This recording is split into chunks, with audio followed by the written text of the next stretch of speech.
Imagine that for some reason you're unable to light the Hanukkah candles. What would you do? And then you decide you have a great idea.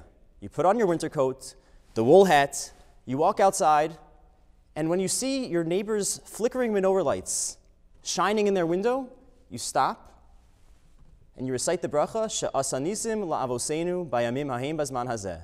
You recite the second bracha that we say every night upon lighting the Hanukkah candles.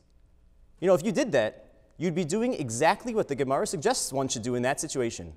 It's called a birkas haroeh, the bracha that we recite upon seeing the Hanukkah candles, even in an instance where we did not actually light those candles on our own. But wait a second, let's take a step back. We are familiar with the idea that when we perform a mitzvah, we recite a bracha upon the performance of that mitzvah, but we never see an example. There's no instance where we make a bracha because we observe the performance of the mitzvah that we didn't ourselves do on our own. If I would see my friend eating in a sukkah and I'm unable to eat in the sukkah, I would never make a bracha just because I see my friend doing that. And while this halacha is not really applicable today, bizman hazeh, on a practical level, it begs the question, what is unique about Hanukkah, and specifically the Hanukkah menorah, the lighting of the candles of Hanukkah, that allows for the Gemara to make this suggestion that in theory one could make the bracha on the candles just because we observe the candles even though we didn't light them on our own? Explains Rav Soloveitchik that Hanukkah is different than all other holidays. You see, all other holidays, the source for our observance comes from the Torah. The Torah Shebechsav, there's a text that commands us to keep Shabbos, to keep Pesach, to keep Shavuos. Even Purim has a Megillah that records the events of that miraculous day. Hanukkah is different.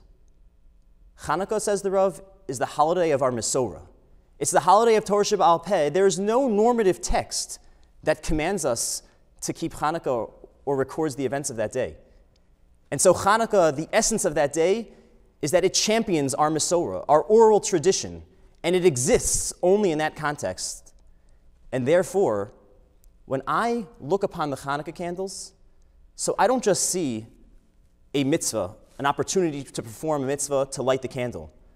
I see the embodiment of our halachic and our oral tradition. Those candles embody the Mesorah that we held so dear for so many millennia. And so when I stop and I see those candles and I make the bracha of She'asa nisim, I'm not just a passive onlooker or a passive observer.